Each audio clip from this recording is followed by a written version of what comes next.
Udah? Baik.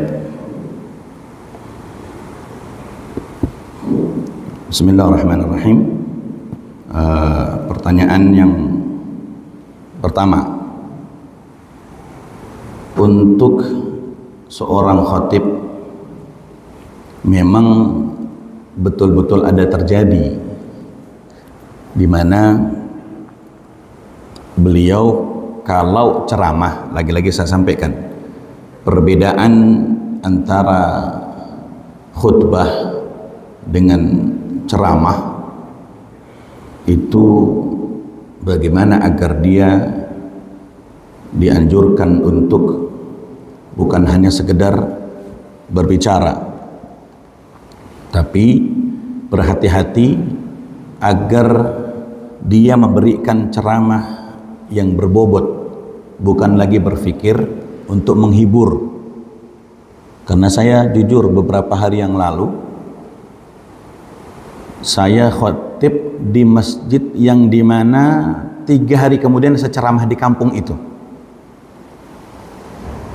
Itu ada salah satu tokoh, saya sebut tokoh, itu pesan, Haji, karena manggil kita Haji, kalau bisa nanti ceramahnya jangan kayak khotib kemarin. Nah, maksudnya gimana nih? Kita juga bingung. Ya orang terceramah bukan khotib. Ya kalau kita khotib, ya harus nyampaikan yang berbobot. Karena materinya harus serius. Ya bukan untuk lelucon atau humor yang berlebihan. Agar apa? Agar masuk di dalam tujuan khutbah Jum'ah itu ada tujuan utama, menyampaikan pesan-pesan agama, nasihat yang berharga untuk umat, bukan untuk hiburan.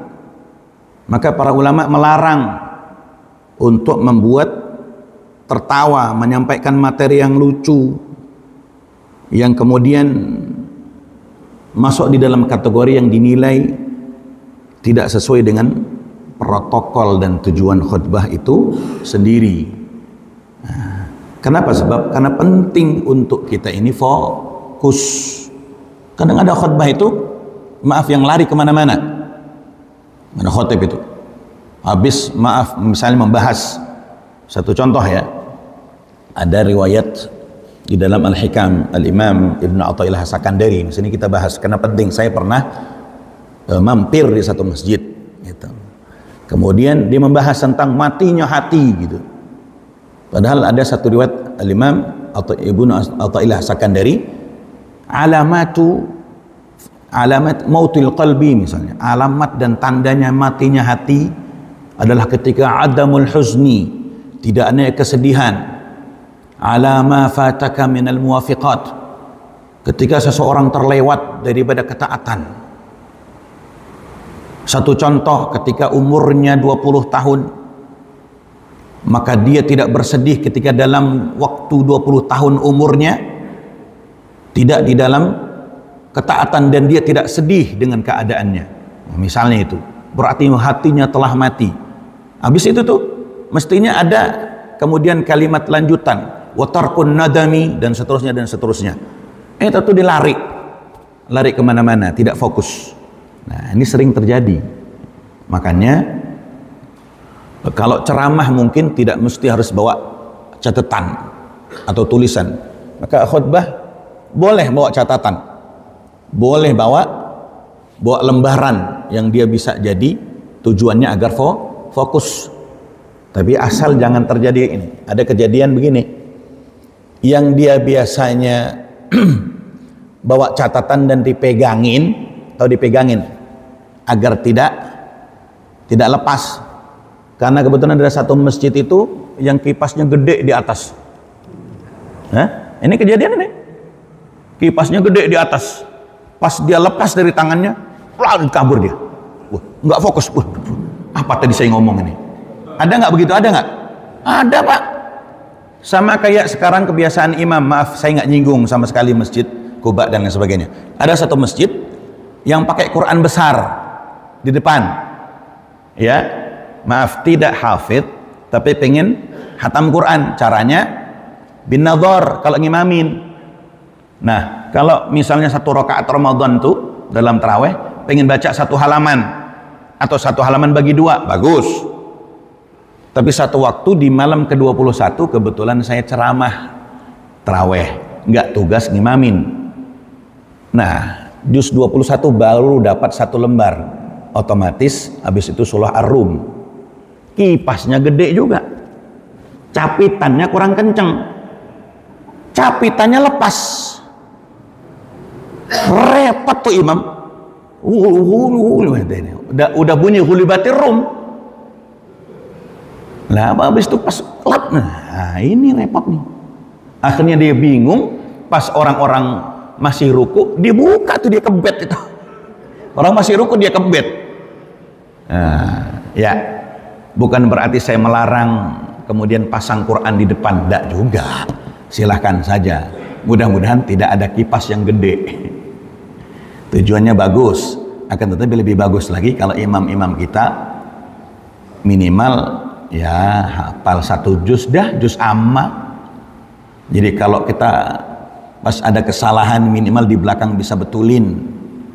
Ya, syukur-syukur 5 juz, syukur-syukur 10 juz, syukur-syukur 30 juz, alhamdulillah. Dah. Kemudian yang berikutnya apa tadi? Khutbah ya.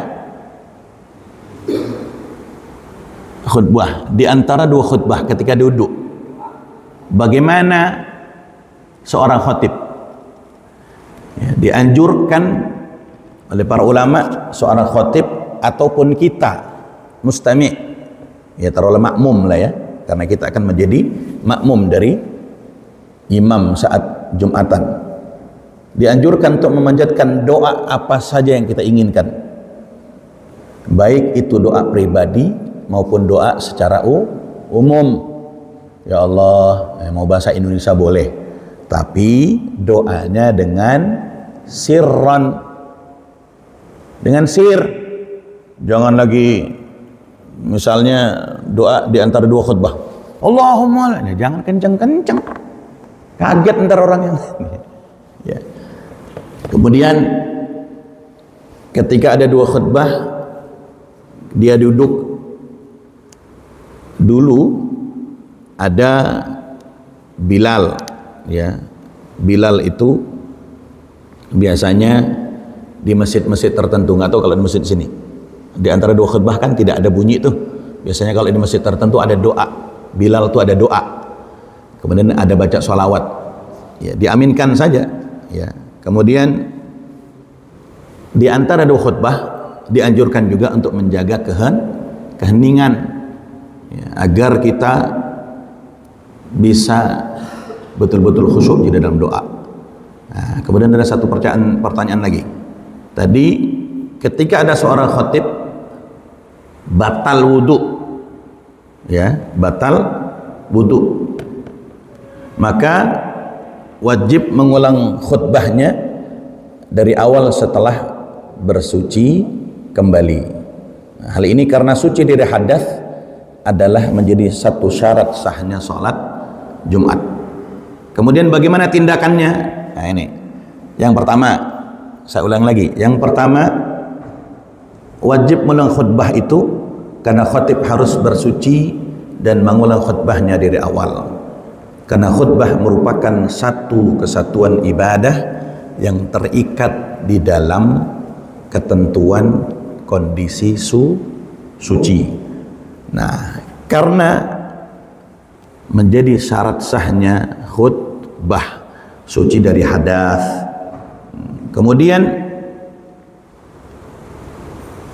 alasan bila mana alternatif jika tidak diganti atau khatibnya tidak bisa menggantikan dirinya, misalnya ini kayaknya nggak ada yang ganti ini nih, mau tidak mau tetap harus saya gitu. Karena sebab ada pemenuhan syarat yang harus dipenuhi. Jadi kalau yang lain nggak bisa memenuhi syaratnya, nggak bisa. Yang misalnya kita batal, ya satu contoh batal, tiba-tiba maaf buang angin misalnya, tahu-tahu kita ngelihat kanan kiri ini nggak ada yang bisa gantiin saya ini. Ya, maka buru-buru ambil wudhu, maju lagi dan khutbah kembali, diulang khutbahnya. Taib, mudah-mudahan manfaat, wallahu a'lam. Alhamdulillah. Amin. Nah, sudah berkali waktu surut. Demikian mungkin yang dapat kami sampaikan. Saya ingin menyampaikan kembali, mohon yang ada luangkan waktu untuk meneruskan setelah sarapan pagi. Demikian yang dapat disampaikan.